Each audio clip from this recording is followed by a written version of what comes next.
Good day. My name is Catherine Keogh. I'm a team lead in our Claims Services Department. And today I will be doing a presentation on supporting recovery at work and just going over some essentials that every employer needs to know. If at any time during this presentation, if you need to stand up, move around, please feel free to do so. In this presentation, we will be covering a small section on PRIME and return to work. I will then be going over some return to work program documentation, and we will discuss just some things that every employer should have or should start developing in the way of return to work. This is not claim specific information, but rather just some general policies and procedures that a company would follow if an injury does occur and you need to explore return to work for individuals.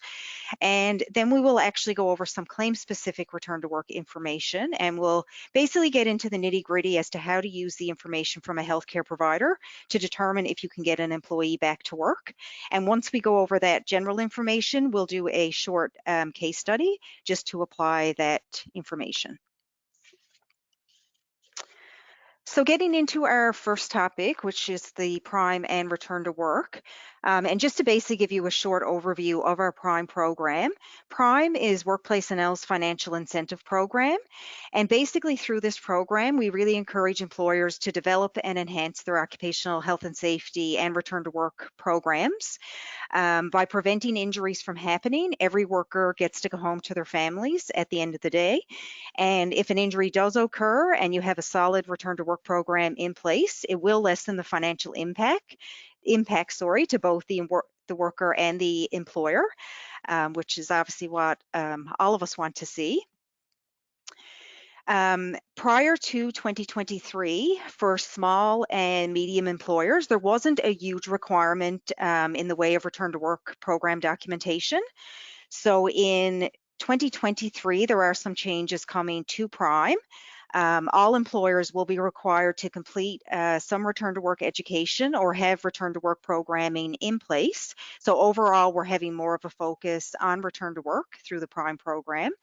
For large employers, there will be changes to some of the PRIME audit questions, which will involve more of a focus on early and safe return to work plans, as well as training for your employees on return to work. For the large employers, some things that you will have to develop are you must have procedures to develop, review, and update return to work plans. Plans have to be developed in consultation with the injured worker, so we'll look for documentation supporting that. Also, documentation to support that return to work commences within 3 days of the employer offering suitable work. And you also must use WorkplaceNL's early and safe return to work plan form or a similar form that the employer has developed to communicate the details of the early and safe return to work. So that's for large employers. For medium employers, you're essentially going to have now the same questions as the large employers would have had in the past, as well as the changes. And for small employers, you will be required to complete an online return to work course. So just the connection, I guess, between PRIME and early and safe return to work. Basically, if an injury, so if you've sort of done what you can to prevent injuries from happening, but unfortunately an injury does occur, having a return to work program in place, essentially, like it says there on the slide, it is money in the bank. So you will be able to hopefully get your employees back to work sooner rather than later. And being able to offer early and safe to an injured employee significantly reduces your claims costs because we won't be paying that injured worker. They'll be receiving their regular pay from you, the employer, and that will equal savings under the PRIME program. The other thing that happens as well is that offering early and safe decreases the likelihood that the injured person remains off work indefinitely, which benefits both the employee and the employer. So just to highlight why early and safe is so important, the statistics do not lie when it comes to this. So the graph that I have up here shows the probability of return to work up the left-hand side and the duration of disability in months on the bottom. And essentially even 3 months, there's an 80% chance of return to work. If a person has been completely not attached to the workplace in that period. At 6 months, that decreases to 50%, and after a year, there's a 20% likelihood that that employee will ever get back to work. So we know that basically the more effort and work put up front on claims when a individual is injured definitely pays off in the long run. And ideally, employees shouldn't have to actually return to work. If an injury happens, just say on a Monday, and there's a hope that you would be able to speak to that employee and actually have them on modified duties the next day, so that person never ever has to actually leave work. They can actually stay at work. But if there is actually an injury, I mean, hopefully they can, and they do require, I guess, some time away from work due to the injury. The quicker that they can get back to the workplace, definitely the better. So on our end, we have lots of initiatives with regards to early intervention on claims. Some of the things that goes on, I guess, on our end. We do or did recently develop an early occupational therapy program, which I'll go over in a little bit more detail on the next slide. We do team reviews with our medical consultants in the first 6 weeks on a claim.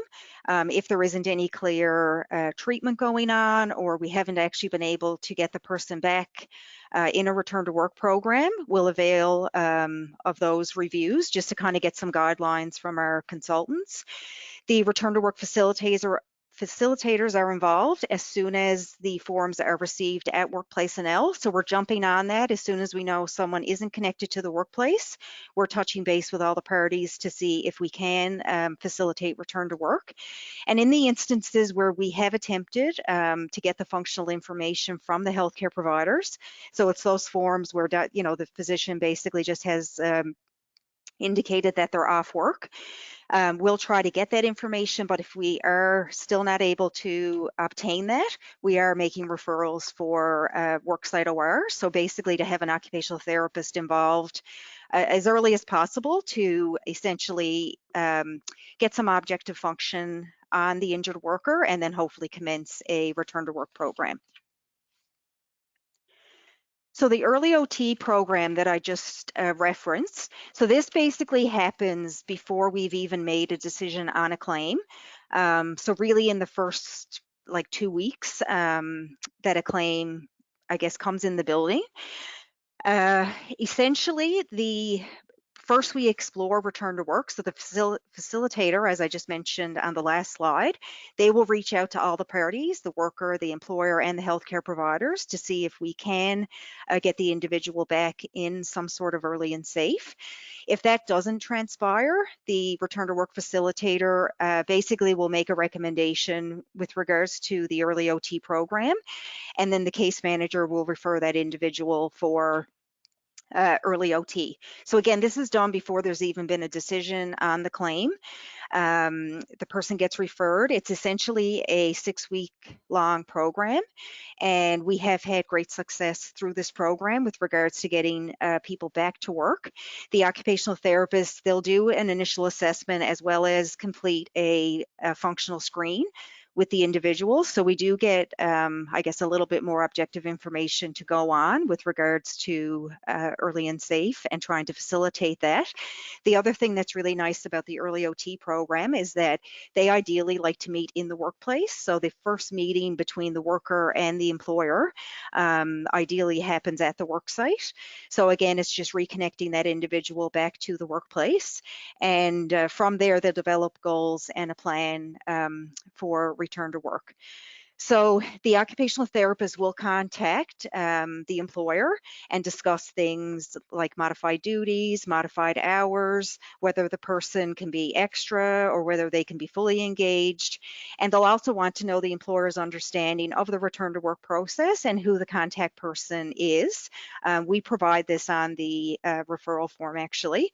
And if there are any employer reps involved in the claims, we provide their information as the contact person. So in those previous slides, I've highlighted, I guess, the importance of returning employees as soon as possible following a work injury. So now in the next few slides, we're actually going to go over some return to work program documentation that will help guide you through this process. And the following are just some key principles that should be included or mentioned in the development of your return to work program. So obviously program development, just to start with trying to put together a return to work program. And this should be done cooperatively between all the parties in the workplace. So the employer, the workers, the union, if applicable. And then you basically want to start with defining roles and responsibilities around who's going to do what with regards to your return to work program. And again, it's anyone that's involved in the return to work process. So the employer, the worker, WorkplaceNL, the healthcare provider, the union, whoever you feel has a role to play, you would identify the roles and responsibilities. The involvement of the worker is definitely a key principle. You definitely want them to have a sense of ownership that they're involved in this process. Early intervention, which I've just mentioned on the last couple of slides, the timeliness of it is definitely critical. So the more sooner you can get somebody back to work, definitely the better. And communication is obviously highly important. So you want continuous consultation through this whole process across all the stakeholders. So again, the worker, the employer, us at WorkplaceNL, and the healthcare provider, to ensure that everyone is on the same page and everyone knows exactly what the plan is and how things are moving along. And also with regards to meaningful and productive work duties, the duties identified for early and safe have to have value to the employer, and they also can't be demeaning to the injured worker. So sometimes the worker may feel that it's sort of demeaning, but that really just needs to be explained to the worker that this is work that the employer, needs completed, it matches their function, and just really communicating that to the injured worker. And then the last thing is the return to work hierarchy. So ideally, when you're looking at returning somebody to work, we want to look at the pre-injury job first. Like that's our goal at WorkplaceNL, is to return the injured worker to what they were doing prior to the work injury. So any duties that you can get them to do within that pre-injury job is definitely critical before you look at, alternate work, what have you. So just to kind of highlight that, and we'll go over this in more information coming up. So to start with developing return to work documentation, if you have no idea where to start with developing your company's return to work program, you can start with these basics, incorporating the key principles that I just mentioned on the previous slide.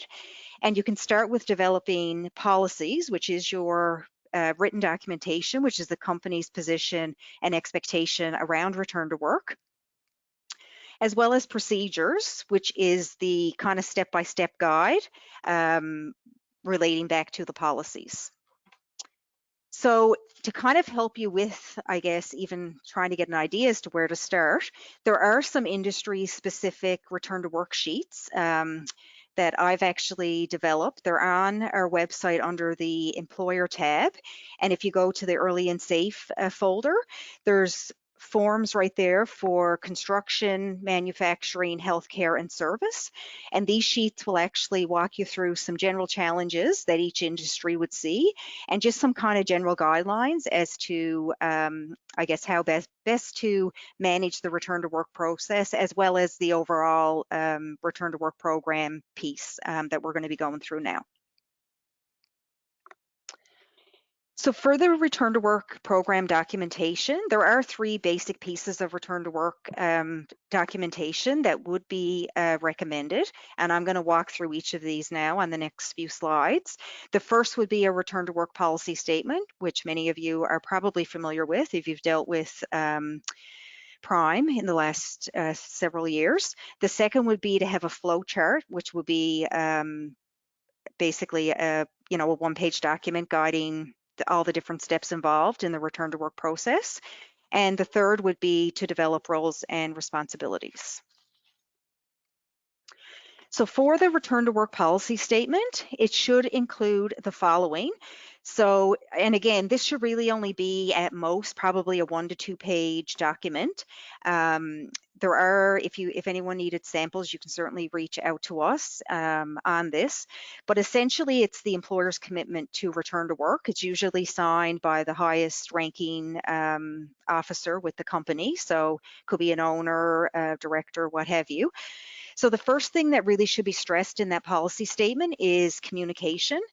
So you want to ensure that and state in the policy statement that following an injury, the employer will be in touch with the injured worker and remain in contact with them throughout the course of their recovery. If there is a certain expectation, such as contact at least once a week, I would include that in your policy statement.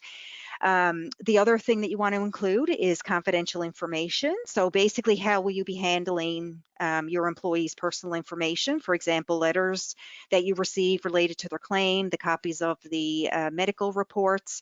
So you just want to mention in this policy statement that you are obviously going to protect this information, that it will be kept in the strictest of confidence. You may also want to include that should you need to release any of this information, for example, to a third party, that it will be done with the worker's consent or approval, and basically who that information can be released to. You also want to reference cooperation. So obviously all employers and workers in the province are required to participate in early and safe. So you would want to mention this in the policy statement. And the last is the roles and responsibilities. So essentially listing out the different parties involved in return to work and exactly what their involvement is in that process. So as an example, the employee would be required to contact the employer as soon as possible following the injury, accept suitable work, etc. And the employer obviously is sort of required to do the same, to contact and reach out to the worker as soon as possible, provide suitable and available work. And you also would want to mention reference to the return to work hierarchy. So essentially, that should just be mentioned that when you're looking to return employees to the workplace, that you are going to do it in relation to policy RE18, which is our hierarchy of return to work. And again, it's just stressing that whole return to the pre-injury duties, if at all possible. And yeah. And the other thing is that this policy statement should really be displayed somewhere prominent. I know ours at WorkplaceNL is right inside our front door, so that, you know, even visitors coming to your company will see this and just, you know, see that your commitment to return to work. So this is just a quick just visual of the return to work hierarchy. I'm not going to go through this in any detail, but essentially, obviously, there's 6 levels, with the pre-injury job being at the top.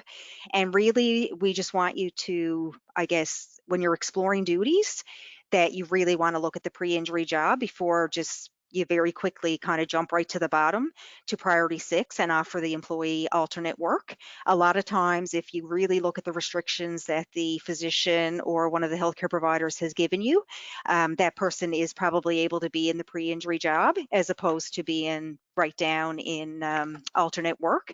And just sometimes some people can be kind of forgotten about when they're doing alternate work, and it might go on for months, and it can lead to some challenges down the road if, you know, then it becomes questioned. And anyway, it just poses some barriers if that goes on for an extended period of time. So just wanted to highlight that. So the second piece of return to work documentation that would be recommended is a flow chart. And again, any of you who have been involved, and this would be mainly the large prime employers, but in the past you would have needed a return to work protocol, and this is essentially the same thing that I'm referring to here. You just want to walk through all the steps from the time of injury till that employee is back in the door, all the different steps that will be required in that process.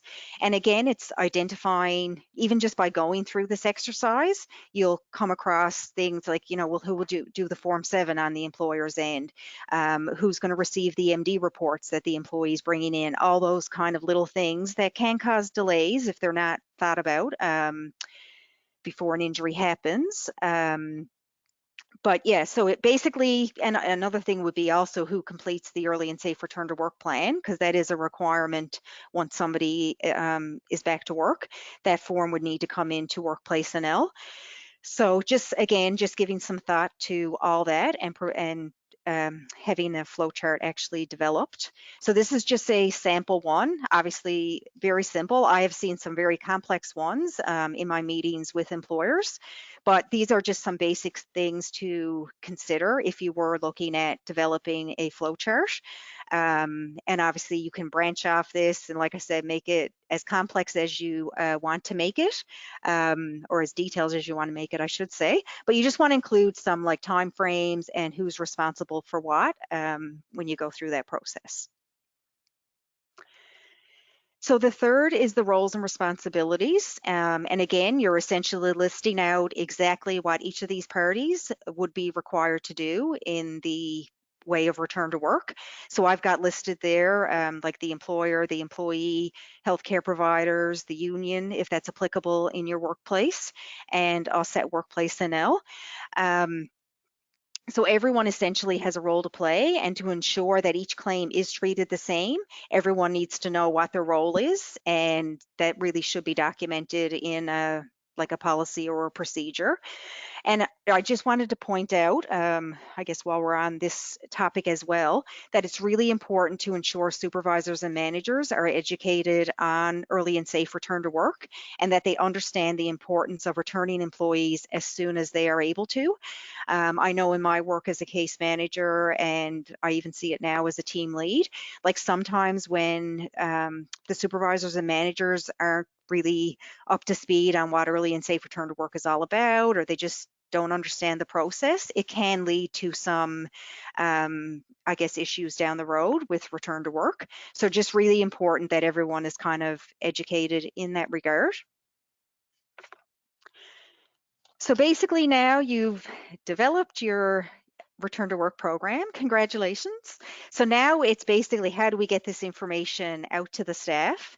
Depending on how your company is structured, you might have to consider multiple communication outlets. Some companies, as an example, might have a bunch of truck drivers. They're never ever in an office environment. They're totally on the road, and you might never see these people. So I know for some of those companies, they've actually developed return to work packages that they've basically done up and have in an envelope, and they're in the company vehicles. So just give some thought as to kind of how best you see getting this information out to your employees. The most important, I feel, is in the onboarding process. I think this is definitely 100% key. So when you hire people, you basically want them to know from the date of hire what your expectations and yeah, if they did have an injury, that you're looking to return them as soon as possible, that you have a return to work program in place, and that you want to see them, you know, return as quickly and safely as possible following an injury. So if meetings aren't practical, you might have to use written communication, such as emails, like bulletins, etc. You know, and it also could be done in staff meetings, toolbox talks, any of those sorts of things would work to get this information out. And basically it should be reviewed yearly with all staff. So I know at WorkplaceNL, we tie a lot of this to when performance reviews are completed. So we have to sign off on like safe work practices and all those things. So that would be a great time just to do a refresher on return to work. And essentially what you want to ensure is that almost all of your staff are aware of the return to work policies and procedures and the general steps involved in that return to work process. So I just did a slide up just on some other kind of things to keep in mind, or just other things that may assist with the whole return to work process. So basically one of the essentials I see is that don't forget staff who are currently off work, either on a WorkplaceNL claim, or they could be off on sick leave or what have you. Christmas is just around the corner, so it's a great time to just extend an invite. If you're having, you know, a Christmas lunch, Christmas party, like definitely include these people who are off. it's sometimes these sorts of things become the most important when someone is removed from the workplace. So it definitely helps facilitate the whole return to work process for sure. And essentially just staying in touch. Like I know of a claim I had actually in my case management days where the person had a very serious injury. There was no contact at all from the employer's end. I want to say they were in hospital for over a week and not a soul on the employer's end came to visit them.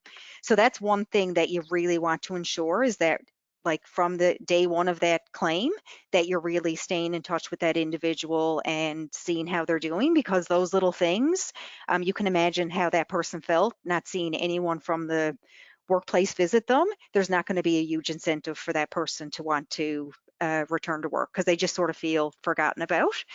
Um, Another thing just to quickly mention is that some companies have developed letters that their employees can bring to their physician, just outlining the fact that they have a return to work program. We've got modified duties, like maybe even a list of what those duties are. So that's something that you could consider developing. And also following up with staff after they have full clearance. This is something that typically probably isn't done, but it is a good practice to get into, because if someone has just returned to work, especially in that first month after they've gotten back to work, it's really important just to have even a weekly check-in with that individual, see how they're doing. If there is something that might just need a little bit of tweaking, or there's like one job duty that maybe is giving them a bit of grief, you can modify that before that person actually remains or ends up off work again. So I see that as a really beneficial thing and kind of proactive thing to do or to get in the habit of doing. Something else I always recommend as well, and I've seen this just in some of my previous jobs with work, but I always recommend having a separate file folder for each person that you currently have off on a WorkplaceNL claim. I've gone out to meet with employers and they basically haul out one file folder. There's like just all copies of MD reports from various employees, and they really have no idea kind of where or what the status is with many of the files that they have. So I always recommend having one file folder, just keeping a log on the inside of that file folder with any meetings that you might have had with that worker, phone calls, maybe you spoke to the case manager at WorkplaceNL, but just keep a running track record and a list of dates as to just all your communication basically on that file, and it will certainly help manage the process.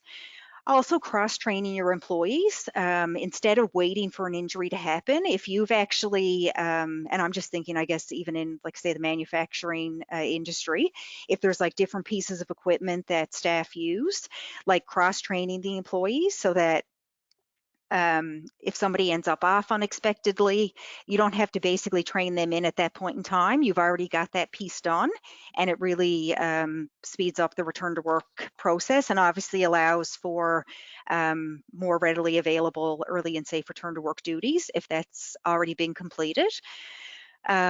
Also on Connect, which is our online services for employers, there are cost reports, and I always recommend reviewing these. A lot of people might not even be aware that they're there. But for any months where there is cost that's been reported on a claim, these reports are generated. So it's just a good practice to get into looking at those and yeah, just having a look with regards to the costs associated with the particular claims. And the last there is to develop job descriptions.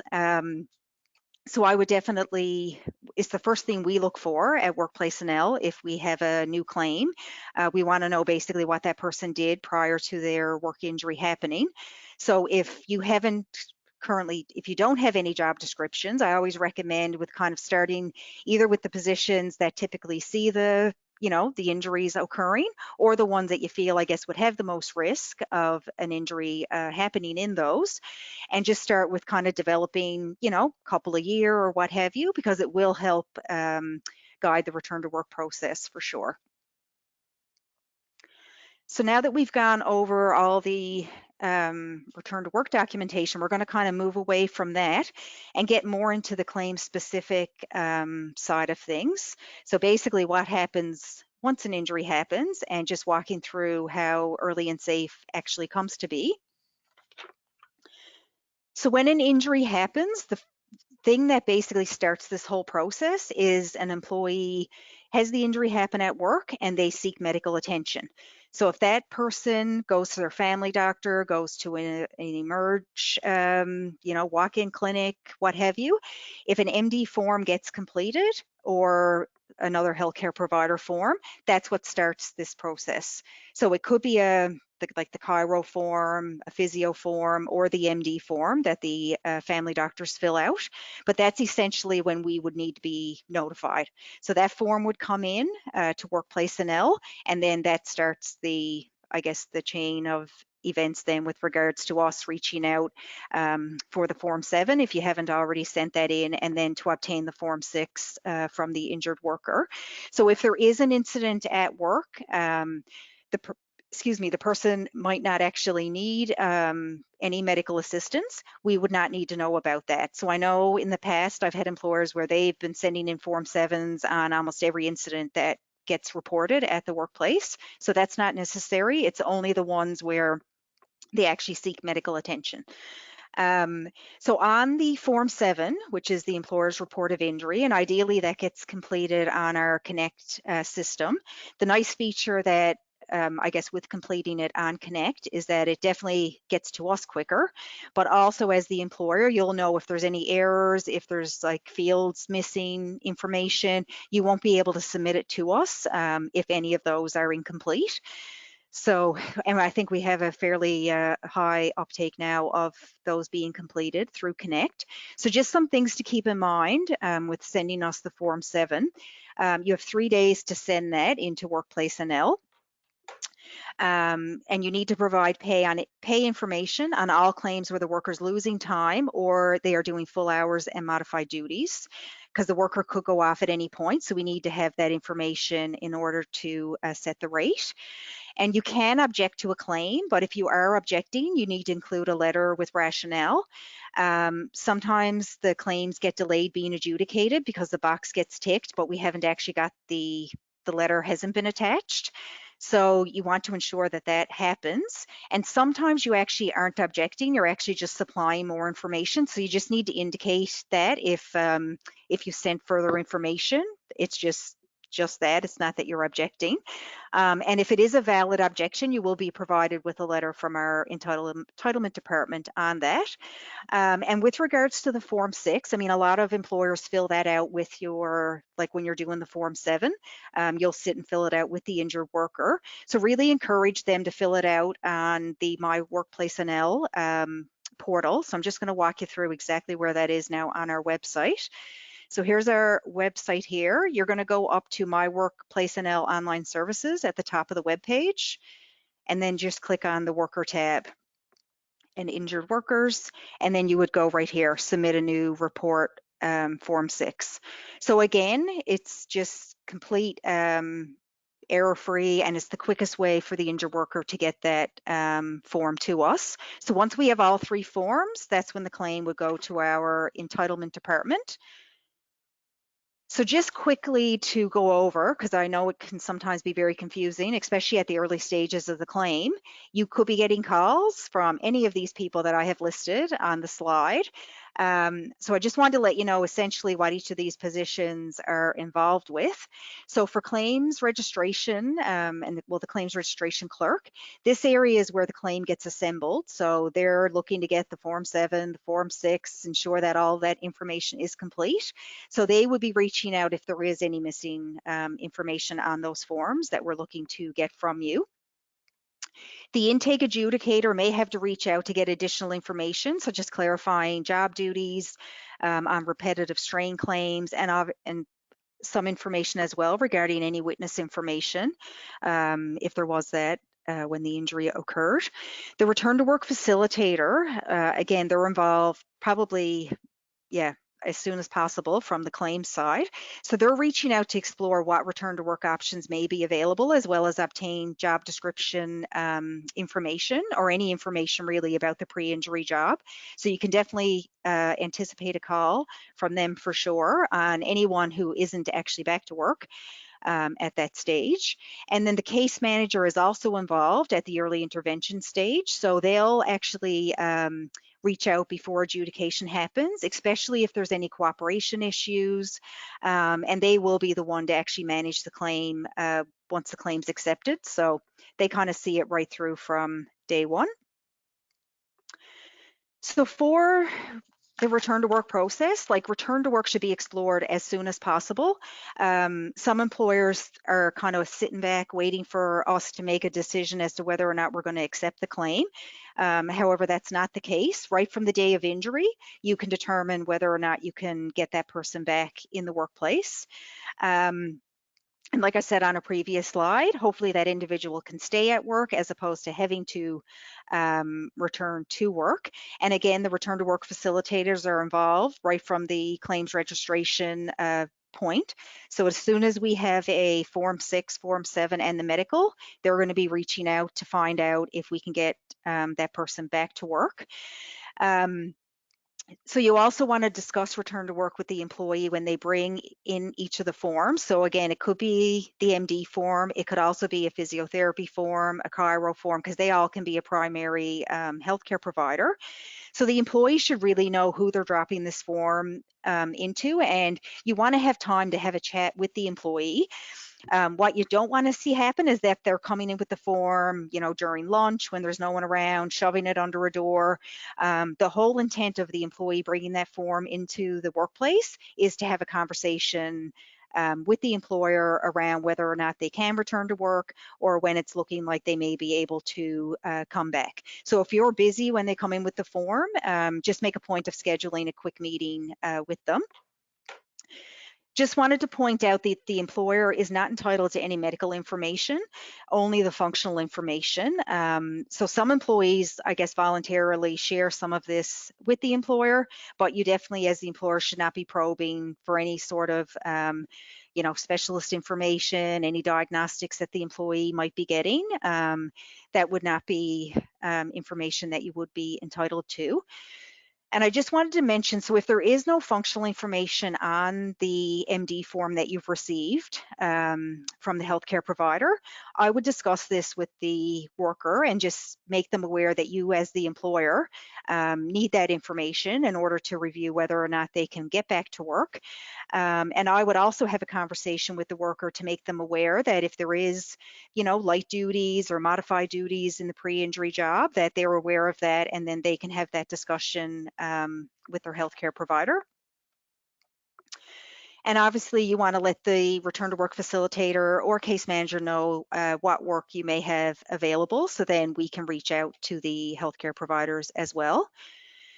So just to quickly walk through, this is the functional ability section on the MD form, so the physician's report. And so if the top box is ticked, obviously that's like claim closed. The person's obviously fully able to go back to work. If any of these other boxes are ticked, so lifting restrictions like standing, kneeling, what have you, they have to give us the other information. So they can't just check the box. They need to let us know, well, what is it that we need to accommodate? So with the lifting, is it they have a 10-pound lifting restriction? Are they not to lift at all? And with the standing, kneeling, and walking, all of those other limitations that are noted there, they do have to specify if it's a certain length of time. So for example, for standing, maybe the person can only stand for 30 minutes at a time, but that does need to be written there. If something isn't clear, please reach out to the case manager if there's something there that's kind of not making sense, or maybe you can't read it. Sometimes, the forms are a bit illegible, but just give the case manager a call and they'll clarify that with the person's healthcare provider. So basically, once you have all the restrictions, you need to know what the recommended work hours are. So if pre-injury is ticked and they normally worked either 8 hours or 12 hours, that's given the clearance to do that. If other is ticked, again, they need to fill in the blank there. So is it 4 hours, 6 hours, whatever the case might be? And should the hours be graduated? If that's ticked yes, that's essentially giving you and the injured worker the kind of, I guess, clearance to proceed and graduate the return to work as you sort of see fit. So if the physician's given clearance for them to do 4 hours with restrictions, the first week goes great, and then between you and the employee, you feel the next week they feel they can move up to 6 hours, you can go ahead and do that. And it does save the employee having to go back to the physician and get an updated form. Like, you guys can basically manage that process. So you do tend to see that on some of the more straightforward injuries that we see. And then the last box there, number 15, estimate duration of current functional abilities. This is essentially when the individual will be going back to see their healthcare provider. So if 3 to 7 days is ticked, you can anticipate an updated MD report in, say the next week. And same thing if it's 8 to 14, well, then it's likely going to be around 2 weeks that you should anticipate a form coming in.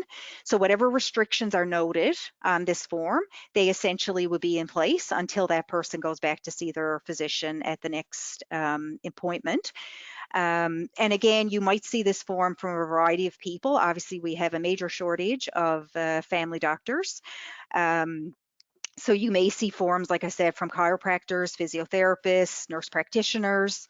But yeah, just take that information and go with it. And we also are seeing a lot of workers who are having to go to walk-in clinics. So you will probably be seeing different physicians each time that you get the MD form back. And if the information is not clear, or the person may also be under the care of a specialist, which then you won't actually get an MD form. You're probably just getting a note from the specialist with return to work recommendations. So if any of that is not clear, again, please reach out to the case manager on that, and they'll assist with that. So just some examples, I guess, of things that you can look at with regards to trying to get somebody back to work. Obviously, modifying job duties. So for example, taking some of the duties that they do and removing those temporarily. Job bundling, so grouping multiple tasks from one or more positions. So one example would be a nurse on a particular floor at the hospital. She may be the one dispensing all the medications to all the patients, as opposed to each staff doing it. Changing the time of the shift. So if someone normally comes in at 8, but because of the injury, that's not their best time of day, they might come in the afternoon as opposed to that 8 a.m. start. Provision of ergonomic equipment. So that would be, a headset, just any sort of equipment that would assist with return to work, and also providing on-the-job training for an alternate position. So developing an early and safe return to work plan, essentially, you need the functional abilities that we just walked through and the suggested workday tolerance. Always set up a meeting. The worker 100% needs to be involved in this process, and offer a union rep, if applicable, to participate in that. And then you want the duties of the pre-injury position. So again, digging out that job description. If you don't have a job description, just start with writing out what the job duties are. And then you're going to compare the job duties with the functional abilities that the healthcare provider has given. And then you're basically going to, once you've gone through that and you've got the return to work figured out, you're going to communicate the plan. So that will be the early and safe return to work plan form that would need to come into us, noting the duties and the hours that the person is doing. And then you would go from there. So I just wanted to mention, if you don't have any functional information, so again, with the lack of physicians, if there is an employee that basically, maybe they can't get a doctor's appointment, if between you and the injured worker, you can agree on duties and hours, you can 100% proceed with that. It isn't the norm, but there are some people who are very keen to get back to work, and if they know what they can and can't do as the injured worker, you can definitely commence the return to work on that. So we're just going to quickly go through a case study. And I picked a position that I was hoping most of you, I guess, would be somewhat familiar with. So I picked an office worker. So you're all going to meet Lucy now.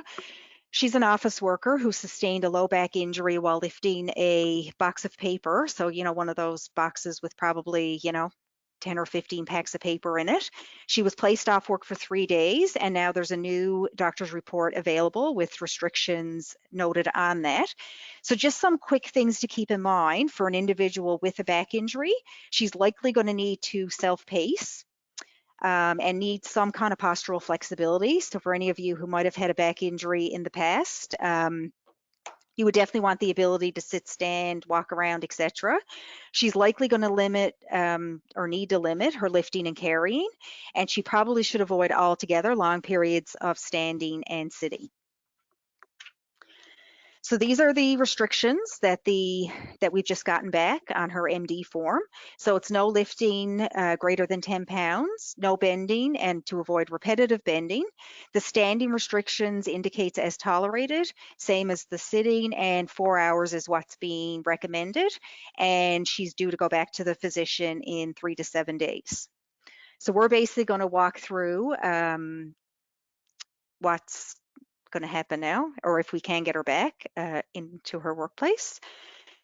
So this is the essential job duties that Lucy has. They're on the left, and the non-essential duties are on the right. So as you can see, she actually sustained her injury while doing one of those non-essential tasks. So in regards to, I just wanted to highlight, I guess, like really how simple this process is, and you really need the injured worker involved in it in order for it to be successful.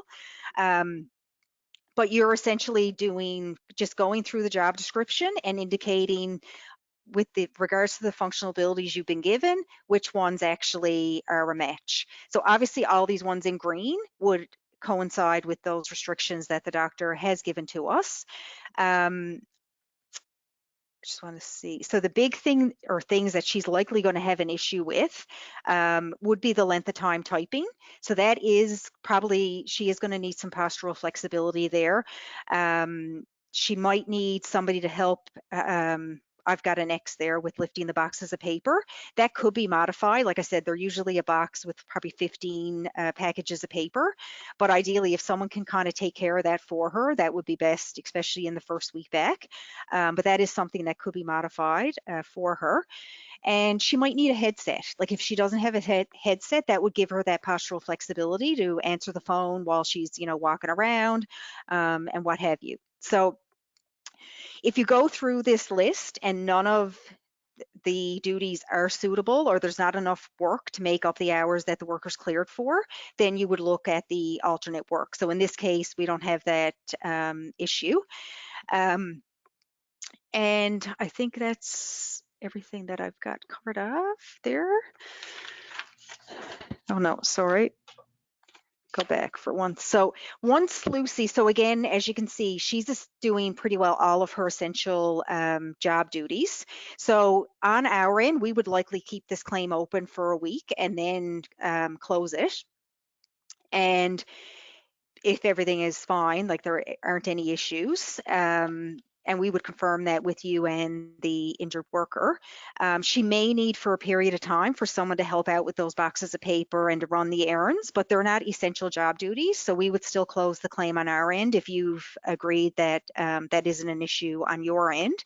And if things didn't go as planned in that first week, well, then we can have her go back to her family doctor and get the updated functional information. And if there is really big issues or things it goes on for an extended period, well, then we might look at getting an occupational therapist involved to really ensure that there's progression in the return to work. And again, once she's back to work, you really want a supervisor or a manager just checking in with her for that first month for sure, just to see how things are going. Is there any issues she's having with any of the duties? And yeah, just ensure that everything is good with her, that nothing needs to be tweaked. So just a quick summary on what I've gone over. So of any of the return to work documentation I recommend developing, it would be to do the flow chart of the return to work process. Would highly recommend that. Definitely involve your supervisors and the union if applicable in the return to work process, because again, you want buy-in from all the parties and for everyone to kind of be in the know as to what is going on. For anyone in a return to work program, you definitely want to communicate with them weekly to ensure that there's no issues. And if there are issues, you can obviously proactively deal with them. Clarify any functional information that is unclear. So reach out to the case manager or the return to work facilitator. Submit your Form 7 and early and safe return to work plans on Connect. And just a reminder as well to do the Form 6 for the injured workers. This is to have them go on My WorkplaceNL to submit that. So obviously this was a recorded version. So if there are any questions or you want to reach out for whatever reason, my email address and phone number are below. So please certainly reach out with any comments or anything that you do have a question on. And thank you so much for your participation.